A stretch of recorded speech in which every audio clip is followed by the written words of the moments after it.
Friends, आज के इस वीडियो में मैं आपको बताने वाला हूँ अल्टो K10 के ECU पिन आउट के बारे में। तो जैसा कि जो जो लोग जानते होंगे कि पिन आउट क्या होता है तो वो समझ गए होंगे, लेकिन अगर जो आप नहीं जानते तो मैं आपको बता दूँ पिन आउट क्या होता है। पिन आउट मतलब जो है ECM, जो अल्टो K10 का ECM या कोई भी गाड़ी का ECM है तो उसमें पिन आउट, मैंने बोला पिन आउट के बारे में। तो जो पिन होता है ECU का पिन नंबर होता है, ठीक है, पिन होता है। तो मैं यही इस वीडियो में बताऊँगा कौन से पिन से, ठीक है, कौन से पिन से जो वायर निकलता है वो किस सेंसर पे जाता है, ठीक है, किस सेंसर पे जाता है या किस सर्किट पे जाता है, फ्यूल पंप मोटर रिले पे जाता है या क्रैंक सेंसर पे जाता है या केम शाफ्ट पोजीशन सेंसर पे जाता है या थ्रोटल पिस्टन सेंसर पे जाता है, ठीक है।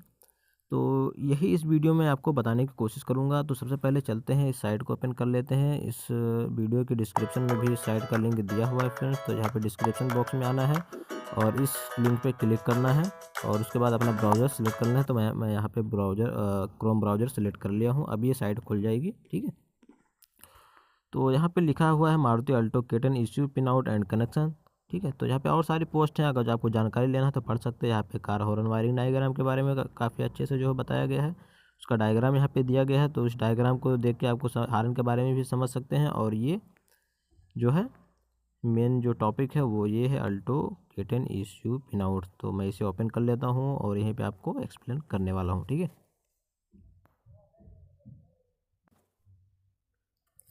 तो फ्रेंड्स, अभी हमने जो है इस साइट को जो है ओपन कर लिया है फ्रेंड्स। तो अभी यहाँ पे आप देख सकते हो, यहाँ पे लिखा भी है Maruti Alto K10 ECU pin out, ठीक है। तो यहाँ पे आप देख सकते हो फ्रेंड, यहाँ पे लिखा है Maruti Alto K10 ECU pin out and connection. तो इसी के बारे में हम डिस्कस करने वाले हैं। तो जैसा कि ये जो सिंबल आप देख रहे हो यहाँ पे, ठीक है, यहाँ पे जो ये सिंबल दिख रहा है, यहाँ पे 3 कपलर्स आपको दिख रहे हैं। तो ये तीनों कपलर्स जो है फ्रेंड्स, ये अल्टो K10 के जो है अल्टो K10 के ECU के कपलर्स हैं। तो यहाँ पे तीन कपलर्स होते हैं इसके ECU में। यहाँ पे आपको देखने को मिलेगा, एक है C41 और दूसरा है C42 और G58। तो फ्रेंड्स, आपको क्या करना है, आपके इसके सिंबल को देख के समझना है कि कौन सा C42 है और कौन सा C58 है, ठीक है। तो यहाँ पे सबसे पहले हम डिस्कस करेंगे इस वाले कपलर के बारे में, ठीक है, जो कि है कनेक्टर नंबर C41, ठीक है। तो यहाँ पे आपको इस कपलर में देख सकते हो, यहाँ पे जो है नंबर भी लिखा गया है, जो कि 1 2 3 4 ऐसा करके है। तो 1 से लेकर, ठीक है, 1 नंबर से लेकर 34 नंबर तक इस कपलर में पिन है, ठीक है। तो इस अब बात करते हैं इसे किस तरह हमें समझना है। तो सबसे पहले यहाँ पे लिखा गया है पिन नंबर, उसके बाद लिखा गया है सर्किट डिस्क्रिप्शन, उसके बाद लिखा गया है, सबसे एंड में लिखा गया है कितना वोल्ट इस वायर पे आता है, ठीक है। तो सबसे पहले यहाँ पे आप देख सकते हैं, ये कपलर नंबर है C41 और ये पिन नंबर है 1 और 2। 1 और 2 खाली है, तो यहाँ पे कुछ नहीं लिखा है। तो यहाँ पे हमें समझ जाना है फ्रेंड्स कि ये खाली है, यहाँ पे कोई कनेक्शन नहीं है। तो ऐसा कि आप नीचे देख सकते हैं, यहाँ पे देख सकते हैं 3 4 5 6 7। तो यहाँ पे कुछ लिखा हुआ है, तो ये डिस्क्रिप्शन लिखा हुआ है। Fuel injection number 3 control circuit, fuel injection number 2 control circuit. तो इसी तरह फ्रेंड्स है, और नंबर 6 पे है ECM ग्राउंड सर्किट। तो निगेटिव 12 वोल्ट, यानी कि यहाँ पे निगेटिव वोल्टेज आता है। और 7 पे भी वही सेम है, ECM ground circuit negative 12 volt, ठीक है। तो इसी तरह से फ्रेंड्स आपको यहाँ पे समझना है। तो यहाँ पे मैं कुछ चीज़ें मैं आपको बता दूं, जैसा कि यहाँ पे आप देख सकते हो, यहाँ पे इस कपलर में जो है 41 वाले कपलर में यहाँ पे 10 नंबर पे लिखा है main relay drive control 12 volt, ठीक है। AC compressor relay drive circuit, इसी तरह यहाँ पे सारे जो है कनेक्शन दिया। यहाँ पे 30 नंबर पे आप देख सकते हो fuel pump relay drive circuit 12 volt, ठीक है। तो इसी तरह फ्रेंड्स आप देख के अच्छे से यहाँ पे समझ सकते हो। अब मैं आ जाता हूँ यहाँ पे आप जो देख रहे हैं ना, यहाँ पे 16 से लेकर 28 तक जो है खाली है। तो इसका मतलब यहाँ पे जो है कोई कनेक्शन नहीं है, ठीक है। तो अब यहाँ पे आ जाते हैं पिन नंबर 29 पे। ये 29 पिन है, तो यहाँ पे कनेक्शन दिया हुआ है ignition coil number 1 assemble control circuit 5 volt, यहाँ पे भी आता है। उसी तरह सेम नंबर 2 के लिए है कॉइल इग्निशन कॉइल नंबर 2, और ये है कॉइल इग्निशन कॉइल नंबर 3 के लिए सेम प्रोसेस है। असेंबली कंट्रोल सर्किट 5 वोल्ट यहाँ पे भी आता है, और 32 33 34 खाली है, ठीक। तो अब हम बात करेंगे कनेक्टर नंबर C42, ठीक है। तो C42 कनेक्टर नंबर कुछ इस तरह दिखने में दिखने में कुछ इस तरह है। तो इस तरह आपको देख के इसके सिंबल को देख के समझ जाना है कि ये C42 है। ठीक है फ्रेंड्स, तो अब हम बात करेंगे इसके बारे में। वही सेम प्रोसेस है, यहाँ पे पहले पिन लिखा हो गया है, पिन नंबर लिखा गया है, उसके बाद जो है सर्किट डिस्क्रिप्शन है, फिर वोल्टेज सबसे एंड में लिखा गया है। तो यहाँ पे जो है सबसे ज़्यादा सप्लाई आपको यहीं पे देखने को मिलेंगे, मेन सेंसर के, और कुछ मेन खास वायर यहीं पे आपको देखने को मिलेंगे। तो 1 नंबर पे यहाँ पे दिया हुआ है मेन पावर सप्लाई सर्किट, जो कि 12 वोल्ट आता है। यहाँ पे लिखा गया है जो ये कपलर है C42। ठीक है, ये जो कपलर है, और यहाँ पे जो इसका 1 नंबर पिन है, वहाँ पे आता है main power supply circuit positive volt.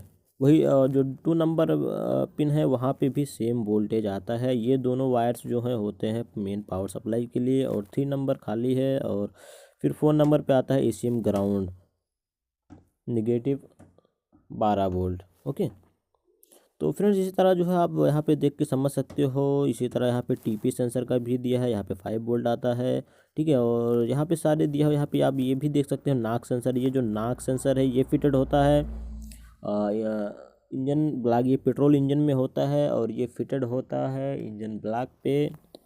ठीक है, तो ये यहाँ पे आप, मैं आपको बता दूँ, नाक सेंसर सिग्नल सर्किट। ठीक, नाक सेंसर सिग्नल सर्किट 5 वोल्ट। नाक सेंसर ग्राउंड सर्किट, यहाँ पे ग्राउंड 12 वोल्ट आता है। नाक sensor shield ground circuit 5 volt. तो इसी तरह फ्रेंड्स आप देख के समझ सकते हो। यहाँ पे 12 नंबर पे है MEP map sensor signal circuit 5 volt. ECT sensor, इसी तरह सारे जो है डिस्क्रिप, पहले तो यहाँ पे नंबर दिया हुआ है, फिर उसके बाद जो है इसका वो डिस्क्रिप्शन लिखा हुआ है, और उसके बाद कितना वोल्ट आता है यहाँ पे लिखा है। यहाँ पे 5 वोल्ट आते हैं।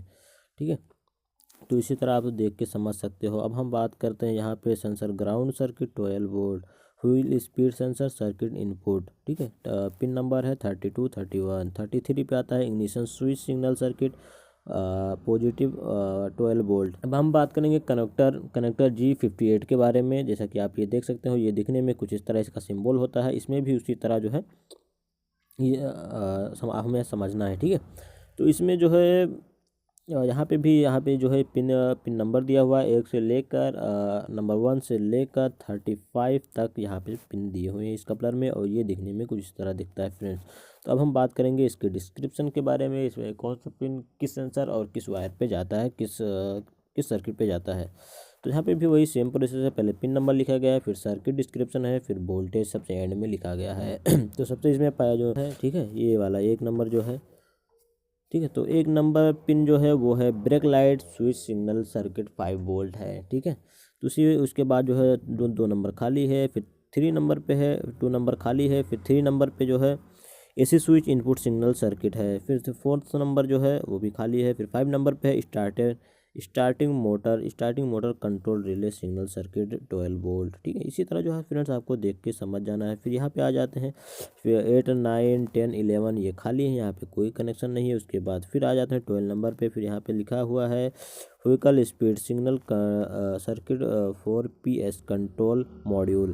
ठीक है, फिर फ्रेंड्स आपको यहाँ पे सारे के सारे खाली हैं। फिर उसके बाद नीचे आ जाते हैं, फिर पिन नंबर 29 पे serial communication line for immobiliser और कॉइल एंटीना। ठीक है, उसका सप्लाई यहाँ पे है। फिर जो है क्लॉक का यहाँ पे ये भी इमोबिलाइजर कॉइल एंटीना का है। और फिर AC evaporator outlet air temperature sensor 12 volt ground circuit का ये है। ठीक है, तो फ्रेंड्स इसी तरह जो है आपको इस साइड पे आना है, और ठीक है, इसी तरह आपको समझना है। तो फ्रेंड्स यहाँ पे इस साइड पे आपको आना है सबसे पहले, जो कि मैं इस वीडियो के डिस्क्रिप्शन बॉक्स में इस साइड का लिंक दे दूँगा। ठीक है, और यहाँ पे आपको आना है, और आपको यहाँ पे स्टेप बाय स्टेप जिस तरह मैंने आपको बताया है, आप यहाँ पे और अच्छे से पढ़ के और अच्छे से समझ पाएंगे आप। ठीक है, तो इस तरह आना, और यहाँ पे इस साइट का लिंक जो है मैं डिस्क्रिप्शन बॉक्स में दे दूंगा, और यहाँ पे आप आकर यहाँ पे अच्छे से आप समझ सकते हैं। ठीक है, कि ECU का कौन से पिन से जो वायर निकलता है वो किस सेंसर या किस सर्किट पे, इंजेक्टर पे जाता है, या इग्निशन कॉइल पे आता है, या क्रैंक सेंसर पे जाता है, या कैम सेंसर पे जाता है, किस जगह पे जाता है, कितना वोल्टेज जाता है, आप यहाँ से आके समझ सकते हो। ओके।